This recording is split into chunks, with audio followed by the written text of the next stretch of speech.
సత్యసాయి జిల్లాలో సీఎం చంద్రబాబు పర్యటించారు. మడకశిర మండలం గుండుమలలో పింఛన్ల పంపిణీ కార్యక్రమంలో పాల్గొన్నారు. లబ్ధిదారుల ఇళ్లకు వెళ్లి స్వయంగా సీఎం పింఛను డబ్బులు అందజేశారు. సమస్యలు అడిగి తెలుసుకున్న సీఎం వాటికి పరిష్కారం చూపాలని కలెక్టర్కు సూచించారు. బీసీ సంక్షేమం జౌళి శాఖ మంత్రి సవిత, టీడీపీ నేతలు, అధికారులు ఈ కార్యక్రమంలో పాల్గొన్నారు. ప్రస్తుతం సీఎం చంద్రబాబు మాట్లాడుతున్నారు. లైవ్ ద్వారా చూద్దాం. కానీ వాళ్ళ మాట నమ్మితే మాత్రం కుక్క తోక పట్టుకొని గోదావరి ఈదినిట్టే. మొన్నే అదే జరిగింది. ఇక్కడ మీరందరూ ఉన్నారు, కనీసం నవ్వుతున్నారు. 5 ఏళ్లు నవ్వారా అని అడుగుతున్నా మిమ్మల్ని. ఎక్కడన్నా మీటింగ్ పెట్టుకున్నారని అడుగుతున్నా. ముఖ్యమంత్రి వస్తే బలవంతంగా స్కూళ్ళన్నీ క్లోజ్ చేస్తాడు. ఇప్పుడు నేనేమన్నా క్లోజ్ చేశాను స్కూళ్ళు? బలవంతంగా రమ్మనే పరిస్థితుంది. ఇప్పుడు బలవంతంగా రమ్మన్నా నేను? మీరు స్వచ్ఛందంగా వచ్చారా లేదా అని మిమ్మల్ని అడుగుతున్నా. అంటే ఒక ముఖ్యమంత్రి అనే వ్యక్తి బలవంతంగా ఇంటికి ఒకరు రావాలంట. ఆయన రాజు కాబట్టి ఆ రాజును చూడడానికి. ఒక దుర్మార్గమైన పాలన. పింఛనిస్తే 10,000 కొన్ని లక్షల మంది రావాలంట ఆయనకి. బటన్ నొక్కుతాడు. వాళ్ళ ఇంట్లో నుంచే నొక్కొచ్చు బటన్ నొక్కాలంటే. కానీ అందరిని రమ్మని బలవంతంగా బస్సులు పెట్టి బలవంతం చేసి ఎండల్లో ఇబ్బందులు పెట్టిన రోజులు మనం చూశాం. నేను మీ దగ్గరికి వస్తా, నా దగ్గరికి మీరు రావాల్సిన అవసరం లేదని మరొక్కసారి విజ్ఞప్తి చేస్తున్నా. నా బాధంతా ఒకటే. 2014-19లో రాష్ట్రం విడిపోయిన తర్వాత నేను ఆలోచించాను. ఆ రోజు హైదరాబాద్ కూడా నేనే అభివృద్ధి చేశా. ఈరోజు హైదరాబాద్ తెలంగాణకు వెళ్ళింది. తెలుగువారు అక్కడున్నారు. ఇక్కడుండే తెలుగువారు ఇబ్బంది పడుతున్నారని నేను ఆ రోజు ఆలోచించి ఒక పక్క సాగునీటికి 68,000 కోట్ల రూపాయలు ఖర్చు పెట్టాను. ఇక్కడే మీరు ఒకసారి చూడండి. హంద్రీ నీవా 5 సంవత్సరాల్లో 68,000 కోట్ల రూపాయలు ఖర్చు పెట్టిన పార్టీ. నేను అడుగుతున్నా, ఎంత ఖర్చు పెట్టారు? ఇప్పుడు కనీసం 400 కోట్లు కూడా 5 ఏళ్లలో ఖర్చు పెట్టలేని పరిస్థితి వచ్చారు.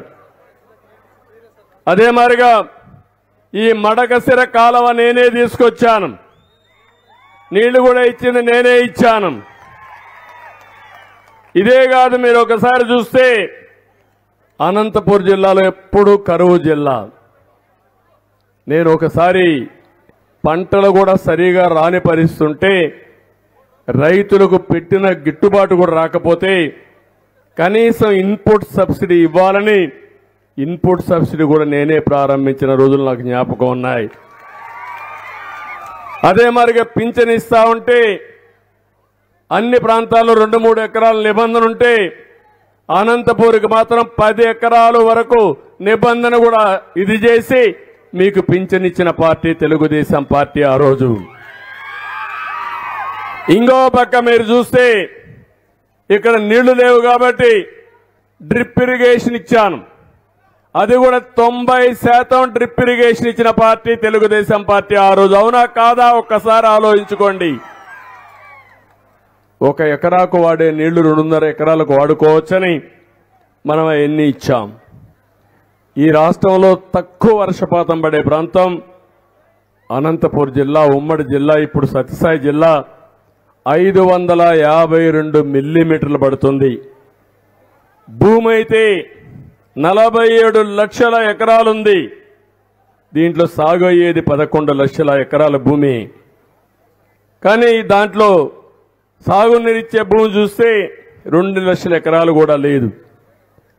5 ఏళ్లలో మీరు ఒకసారి చూసినప్పుడు 12,500 కోట్ల రూపాయలు ఖర్చు పెట్టి హంద్రీ నీవా అక్కడి నుంచి మీరు చూసినప్పుడు మొత్తం అన్ని ప్రాజెక్టులు కూడా జీడిపల్లి కానీ, బైరివాని తిప్ప కానీ, ఇంక పేరూరు కానీ, జీడిపల్లి, పేరూరు, గొల్లపల్లి రిజర్వాయర్ని, గుంతకల్లు, మడకశిర బ్రాంచ్ కెనాల్ని, చెర్లోపల్లి, మారాల ఇవన్నీ నేనే ప్రారంభించాం.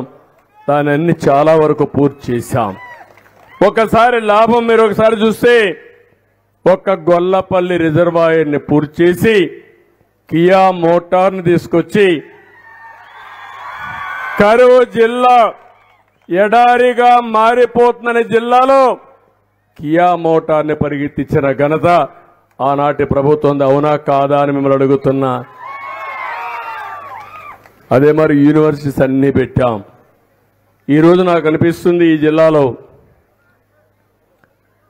జిల్లాలో కానీ నీరిస్తే అన్ని రాష్ట్రంలో అన్ని ప్రాంతాల కంటే దేశంలోని అగ్రస్థానంలో ఉండబోయే జిల్లా ఇది.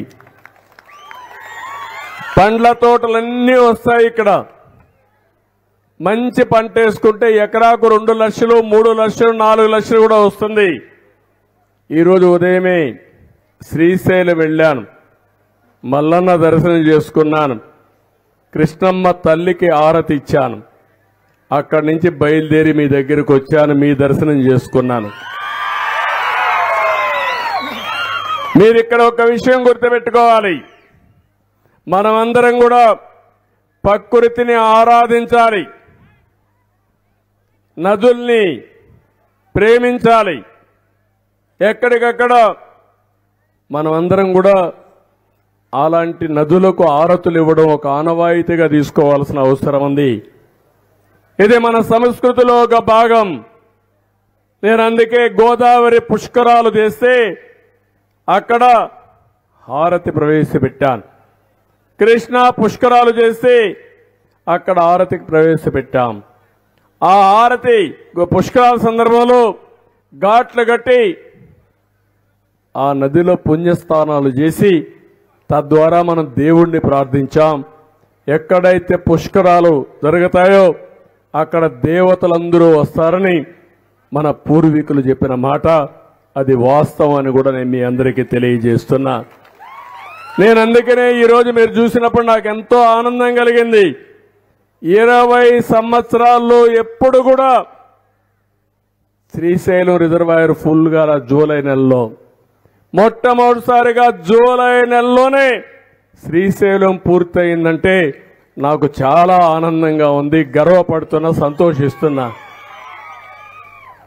పోయిన 2 సంవత్సరాలు వర్షాలు లేవు, నీళ్లు లేవు, ఇరిగేషన్ పైన శ్రద్ధ లేదు.